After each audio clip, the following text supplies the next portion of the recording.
Greetings, my dear viewer. You're on the channel The Price of Cheating.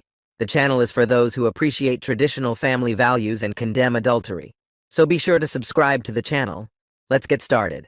Oliver and Barbara Johnson, 65 and 61 years old respectively, were having a calm evening at home when Barbara, in a casual tone, posed an unusual question to Oliver. "What would you think if I had an affair?" Without hesitation, Oliver replied, "I wouldn't like it." Although such a question might seem unexpected in most marriages, for the Johnsons, it wasn't entirely out of the ordinary. After 43 years together, their conversations often touched on topics that might surprise others. Barbara, still turning heads with her confident and attractive appearance in her early 60s, worked as a college professor. Barbara taught various philosophy courses, though she was particularly known for her course on human sexuality, which filled up quickly each semester. The couple had a more open dialogue about sexuality than many other couples. They often discussed their desires, fantasies, and needs with a frankness that was rare in most relationships. Yet Barbara's question still caught Oliver off guard. She added, "And what if it was with Ben Affleck? After all, we're talking about a celebrity." After 43 years of marriage, Oliver had learned not to be too surprised. He played along, answering, "Well, if it's Ben Affleck, I suppose I wouldn't mind." Barbara clapped her hands gleefully and exclaimed, "Wonderful!" This sudden enthusiasm took Oliver aback. "What?" he asked, now with a more cautious tone. Barbara laughed, reassuring him. "Don't worry, dear. I've never met Ben Affleck and wouldn't even know where to start. But that brings me to my next question."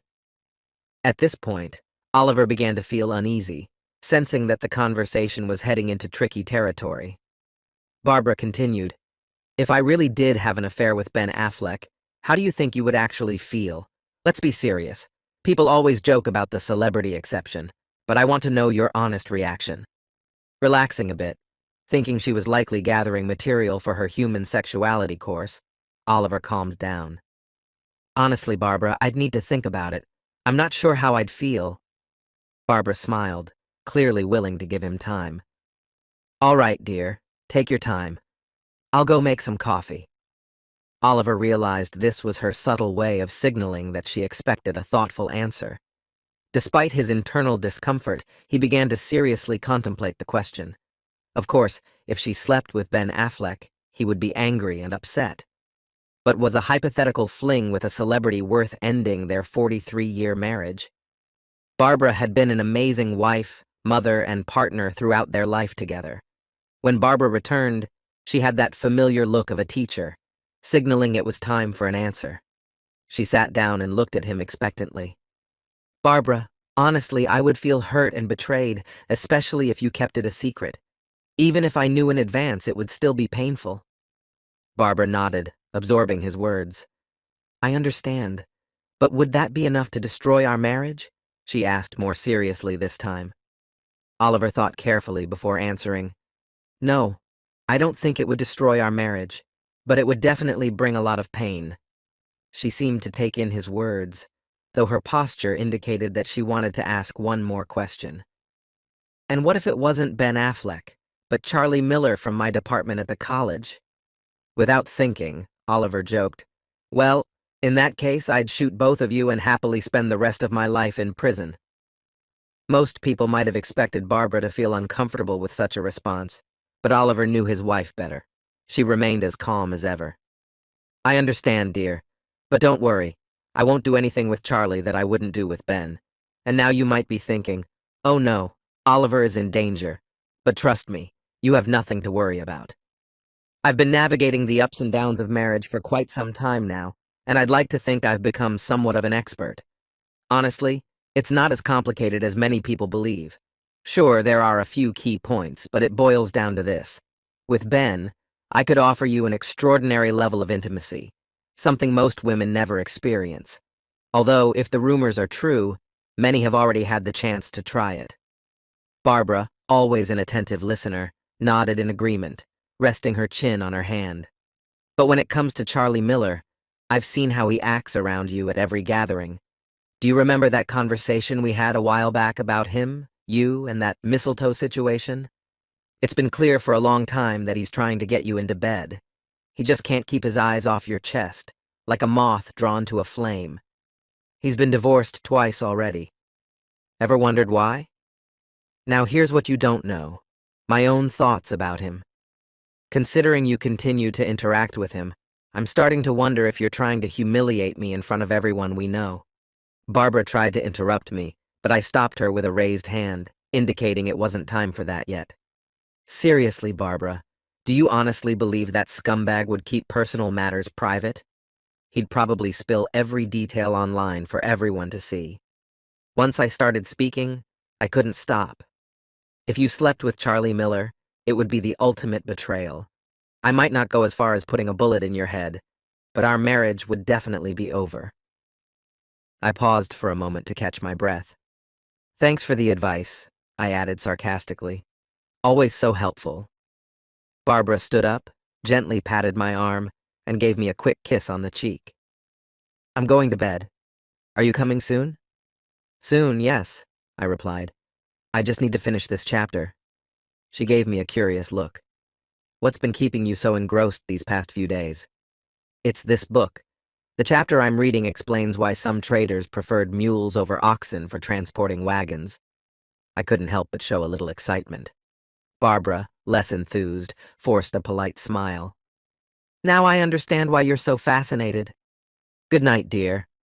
I caught a slight eye roll as she left the room. Not everyone shares a love for the fine art of historical narrative. However, I wasn't particularly bothered. But I mentally chastised myself for getting drawn into a conversation I should have avoided. Still, I knew it wasn't over. I had learned to read Barbara well over the years. It reminded me of the time we went on a short vacation, and I told her to pack just one suitcase. When it was time to leave, Barbara, with our 2 kids in tow, showed up with a massive antique Saratoga trunk inherited from her grandmother, grinning like the Cheshire Cat as they all tried to fit it into our SUV. I swear the car sagged under its weight. My punishment for not being more specific in my instructions? I spent the whole trip with my legs pressed up against a small travel bag. The next day, we went about our usual business.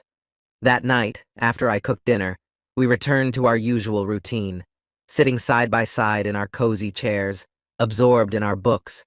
It might seem dull to some, but for us, it was a special, quiet togetherness. Even when the kids were little, they knew not to disturb us during reading time. And just as I had concluded that mules were probably the better choice, Barbara placed her book on my lap.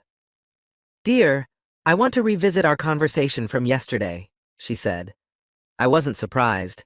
As I mentioned earlier, I knew it wouldn't end just like that. How would you react if I told you I wanted to have an affair with a woman, like, say, Tracy Wilson? I snapped my book shut. Mules and oxen would have to wait. Barbara had my full attention. So you're telling me this directly? No secret affairs behind my back? Exactly, she replied, carefully watching my reaction. You'd know everything in advance. Who knows? Maybe you'd even take part in it. I eagerly awaited the answer, and it was yes. Yes. Looking back, I should have seen the trap I was walking into, but clearly you've never met Tracy. My thoughts drifted into somewhat indecent fantasies, imagining the possibility of a threesome with her and my wife. Wait, don't rush to judge me, I'm just being honest. After all, I'm a man.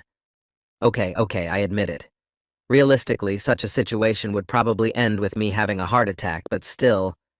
Really, Oliver? Something like what happened with Ben and Charlie, right?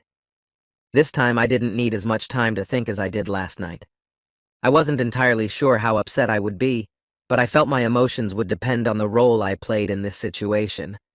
My response was tinged with a hint of pride and a barely noticeable hope. She rolled her eyes even more dramatically than she had the night before. Message received. So your idea of loyalty is more about how threatened you feel by my actions, rather than any real moral compass, right? She shot back. Ouch. That hit hard. I fell silent, deciding it was better not to respond. I had already dug myself a deep enough hole. She sat there, staring at me, tapping her foot against the chair, waiting for me to say something.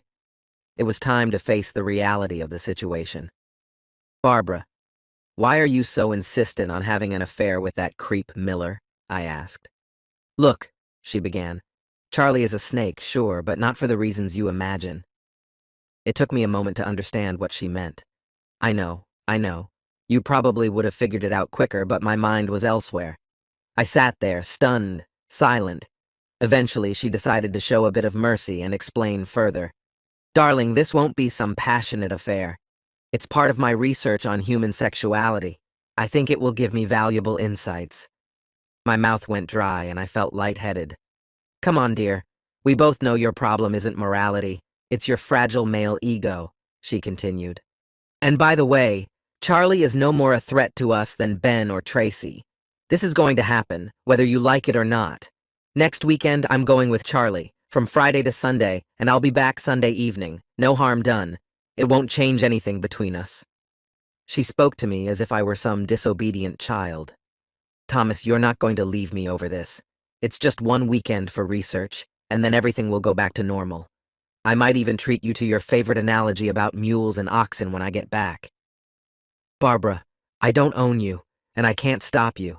But if you go through with this, it will be a turning point. Whatever happens, it will leave a mark on you, on us." "You're right. I wouldn't point a gun at you both, but our marriage? I'm not so sure about that." I tried to keep my voice calm. "Think about how this will look to your colleagues." I immediately regretted saying that. I realized most of her colleagues had probably already sampled this man. "Barbara," I continued, "remember the story I once told you about the glamorous woman at the fancy party? She was talking to a charming stranger and he asked her, 'Madam, if I offered you $1,000,000, would you sleep with me?' The woman, surprised, thought it over and eventually replied, 'Yes, I think I would.' 'And what if I offered you $10? He continued. Offended, she replied, 'No way! What do you take me for?' We had already solved the main issue, madam. Now it was just a matter of sorting out the minor details. I walked behind her, shouting, 'Barbara, listen, if you keep this up, sooner or later everyone, literally everyone, is going to find out who you really are.' I paused briefly before adding, 'That's all I'm going to say about it. Do what you think is right,' I added, deciding not to bring up the topic again. From that moment on, I didn't raise the issue with her in conversation. Predictably, the tension at home remained for the rest of the week. Barbara's stubborn nature prevailed, and she clearly wasn't planning on returning to that conversation. 'Well, dear, I'm heading over to Charlie's. Don't worry, we'll be fine,' she tried to reassure me, though the tension was palpable. 'And what will you be up to while I'm gone? Hopefully something enjoyable?' 'Maybe you'll head down to the basement and tinker with your model trains,' Barbara teased, quickly kissing me on the cheek before heading out the door. As it closed behind her, I called out with a smile, 'Don't worry about me. I'll probably be spending time with Madison Garcia.' For context, Madison Garcia was the only woman I knew with a bigger chest than Barbara, and she hadn't hesitated to flirt with me a few times, even in Barbara's presence. I buried myself in the newspaper, pretending to be deeply engrossed in reading. Yes, believe it or not, some of us still flip through physical newspapers. I heard the door creak open, and looking up, I saw Barbara standing at the threshold, staring at me as if challenging me. 'You wouldn't dare.' I smirked slyly, folded the paper, and gave her a knowing look. She didn't say a word. Instead, she slowly took off her sweater, and without stopping, headed toward the bedroom. As she passed me, she paused for a moment and said, 'You know, her chest isn't even real.' Without waiting for a response, she continued to the bedroom, unpacking her things as if nothing had happened. The whole scene reminded me of an old joke about a farmer who sold a talking mule to a carnival owner. Naturally, the owner asked for proof before buying. The mule did indeed say a few words, and the thrilled showman paid up, thinking he'd struck gold. But a couple of weeks later, the disappointed owner came back demanding his money, claiming the mule had gone silent, and nothing he tried worked. Without a word, the farmer picked up a hefty stick and said, 'This would make a good baseball bat.' Then he struck the mule square on the head. The mule instantly started talking again. The farmer turned to the owner and said, 'Sometimes you've got to get its attention first.' With that amusing story in mind, I reopened the newspaper and flipped to the sports section to check the game results. This concludes the story. If you like it, then put your powerful like and subscribe to the channel. Greetings, my dear viewer. You're on the channel The Price of Cheating. The channel is for those who appreciate traditional family values and condemn adultery. So be sure to subscribe to the channel. Let's get started. When I finally returned home, my pulse had slowed, but the weight of the evening still pressed on me. It had been an exhausting series of events, a night I wouldn't want to relive anytime soon. What I witnessed had shaken me more than I expected, although I knew I wasn't the first person to face something like this. The difference was that, being a police officer, I was better prepared for the unexpected. I grabbed a bottle of beer and sank into my favorite chair, waiting for my wife to come home. She had been out with her friends, and I expected her back soon. Minutes dragged on, 10, 20. I began to wonder if she was running late when I heard the familiar sound of her key turning in the lock. Here it was, the moment of truth. Everything could go in any direction now. By dawn, our relationship could be shattered beyond recognition, but the next few minutes would decide everything. The choice was hers. "Oh, Charlie," Emily said, surprised to see me sitting in the chair when she entered the house. "What are you still doing up?" The question was logical. At 2 in the morning, it wasn't usual for me to be awake. For months now, I'd typically been fast asleep by the time she returned from her weekly outings with her friends. Her question didn't catch me off guard. I studied her carefully, still struck by how beautiful she was. She was almost 53, a few years younger than me, with a slim figure, long legs, and looks that still caught the attention of others. Her face was sweet and radiant, but I couldn't shake the memory of the men at the club who had lined up to dance with her, their hands wandering too boldly. "Did you have a good time tonight?" I asked calmly. "Not bad," she replied casually, kicking off her shoes. "Just fun as usual, nothing special." Was that true? Was what I saw just another ordinary night? If so, did that mean every Wednesday was like this when she went out with her friends? Sarah and Abigail? She hesitated for a moment before taking off her jacket, as if she were weighing her options. Normally I wouldn't have noticed, but tonight I knew why she hesitated. I knew exactly how revealing her blouse had been, and that she'd removed her bra before coming home. I wondered how many times she had returned like this while I slept, completely unaware. "Ready for bed, dear?" she asked with a smile. "At least I won't wake you up tonight." She wasn't wrong. When she came home late, she sometimes woke me, and if I wasn't too tired, we'd continue where we left off. But if I was out cold, there was always the next day. "Wait, Emily," I said, stopping her as she headed for the stairs. "Can we talk about this tomorrow, Charlie?" she asked, a note of desperation in her voice. "I'm so tired, I really need a shower." "No," I said firmly. For the first time that night, she truly looked at me. The smile faded from her lips. "Take off your jacket and sit down," I said. "It's fine," she replied, sitting down but keeping her jacket on. "I'm comfortable like this." "Take off the jacket, Emily," I repeated, more insistent this time. "I'm really okay," she said, but I didn't believe her. "Take off the damn jacket when I tell you to," I snapped. She flinched, scared, and after a pause, slowly removed the jacket. Her arms remained crossed over her chest, trying to hide what I already knew. She wasn't wearing a bra. I could see the faint movement of her chest under the tight dress. She had lost more than just her bra tonight, and I knew exactly where it had gone. Her bra and panties were in my pocket, but I wasn't ready to reveal that.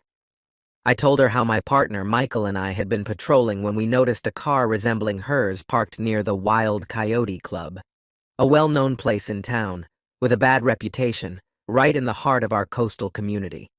I asked her if it was her car, even though I already knew the answer.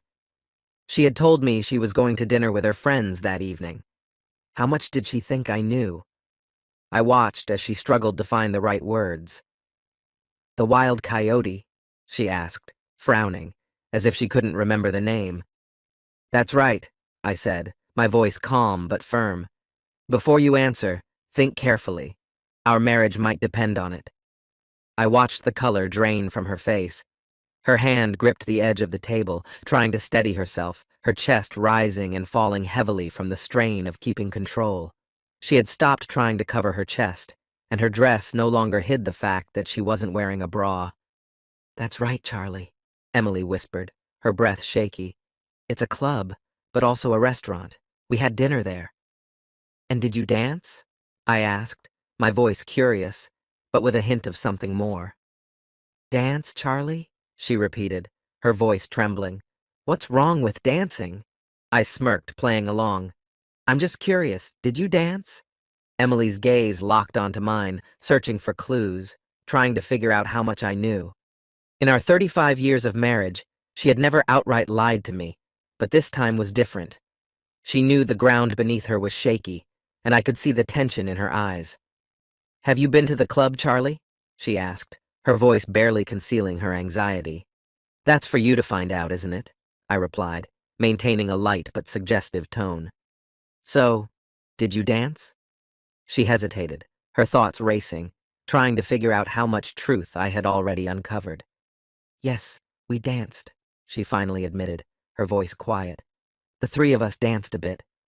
I didn't respond immediately, just kept watching her, the silence growing heavier, making her shift nervously in her chair. All right, she continued, clearly struggling with the truth. We danced a lot, Charlie. Most of the night. Who did you dance with, Emily? I asked calmly, though the question was deliberate. Anyone in particular? She sighed, the tension between us palpable. A few guys here and there. You know how it is. 3 women like us. It's hard not to attract attention. She wasn't lying. I knew how charming Emily and her friends could be, especially in short dresses and high heels, their smiles drawing eyes, their energy captivating. But no one stood out? I pressed. No one you spent more time with? Emily's expression flickered between frustration and guilt. She tried to stand but sat back down, realizing she was caught.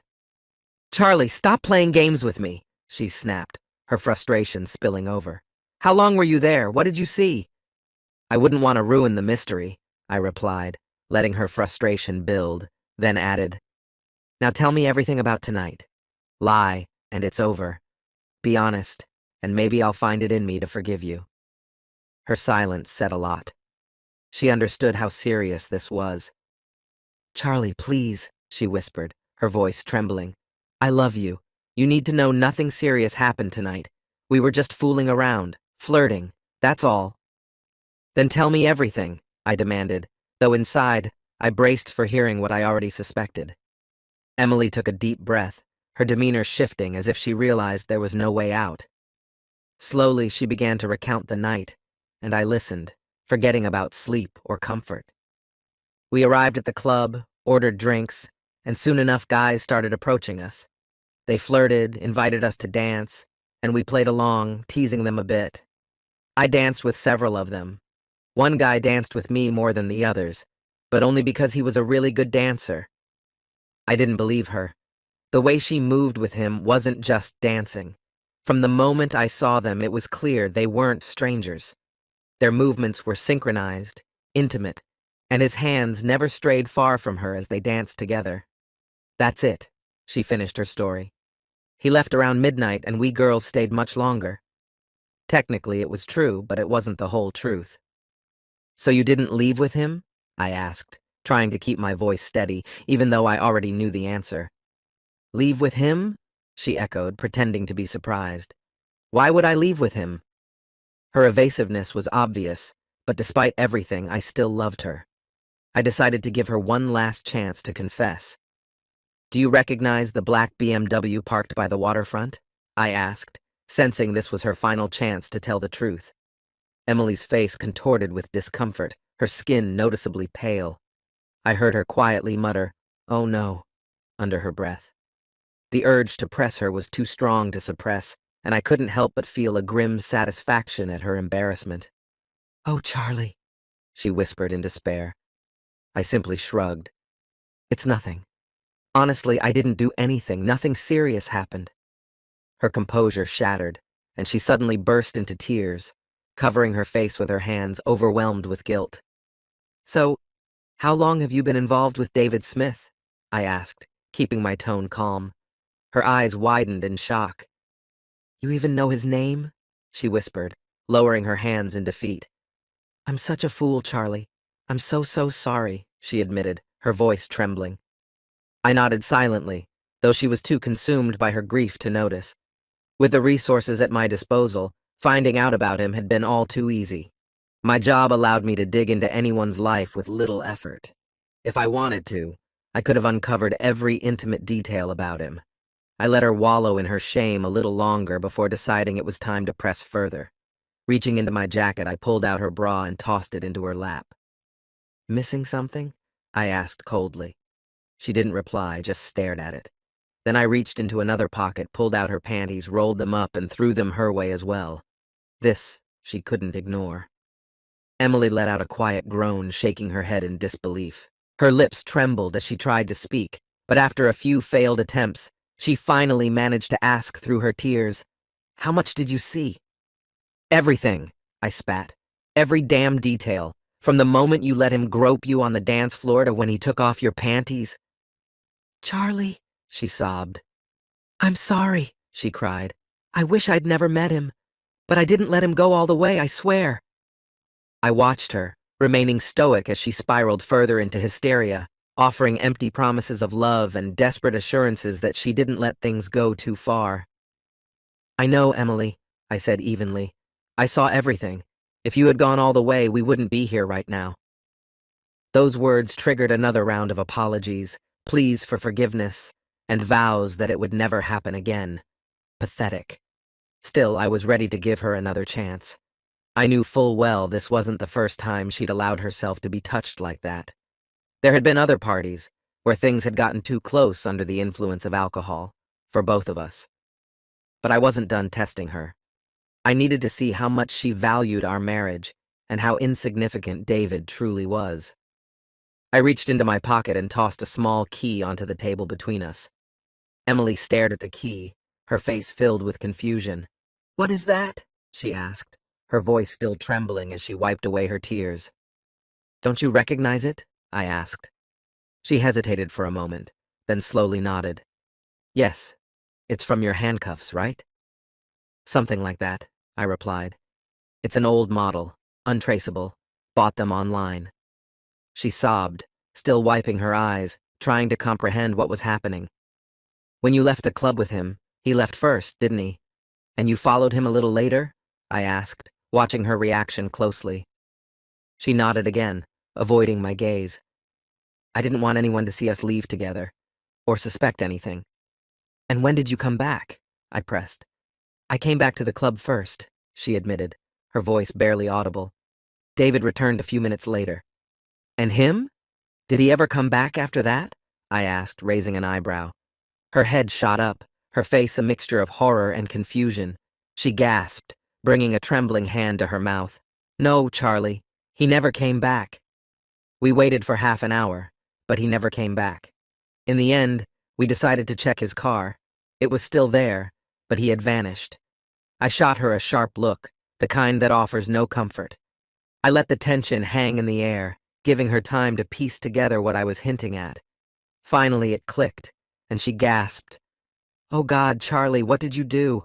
What did you do to David?" Panic quivered in her voice. "After you left, Michael and I pulled him out of the car and tied him up.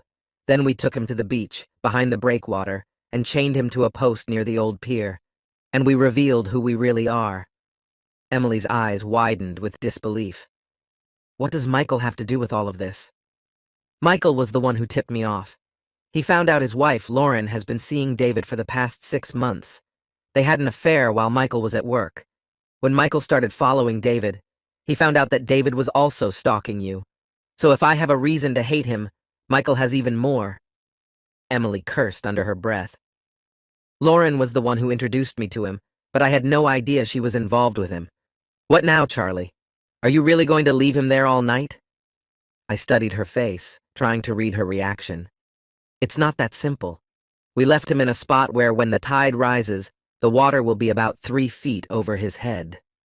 Her face turned pale, and she whispered in a barely audible voice, "You can't let him drown, Charlie." I remained calm. "He has one chance, Emily. By now, the water's probably already touching his feet. In 40 minutes, it'll all be over, and it's a 20-minute drive to the beach." She stood still, silent. I had given her a hard choice. If he means something to you, you'd better save him. But if you do, you'll never see me again. Either I disappear or I end up in prison. If you decide to stay, come to bed with me and I'll forgive you. We'll pretend none of this ever happened." Emily sat, trembling, holding the key in her hand. She wasn't going to get away with this easily. "You have 10 minutes left," I reminded her. I was about to find out just how much she truly cared about me. If the situation hadn't been so grim, it might have almost been funny, watching her sit there, her eyes dry but her body shaking with fear. She was too wrapped up in guilt to even question whether I was telling the truth. The truth was that after Michael and I pulled David out of the car, we gave him a stern warning. If he ever saw one of our wives near his club again, he'd know to send them away.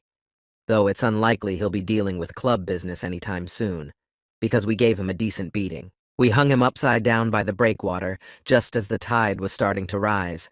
Not the best place for a man. 5 minutes left, I said to her, but she still didn't move. Then, as if resigned to her fate, Emily looked at me and quietly said, "Let's go to bed, Charlie." That's when it hit me. It was my moment of decision. Had she suffered enough? I wasn't entirely sure, but then I made up my mind. "Emily, your lover is safe. It was a test. But don't think this is over. Tomorrow, I'm starting the divorce process." This concludes the story. If you like it, then put your powerful like and subscribe to the channel.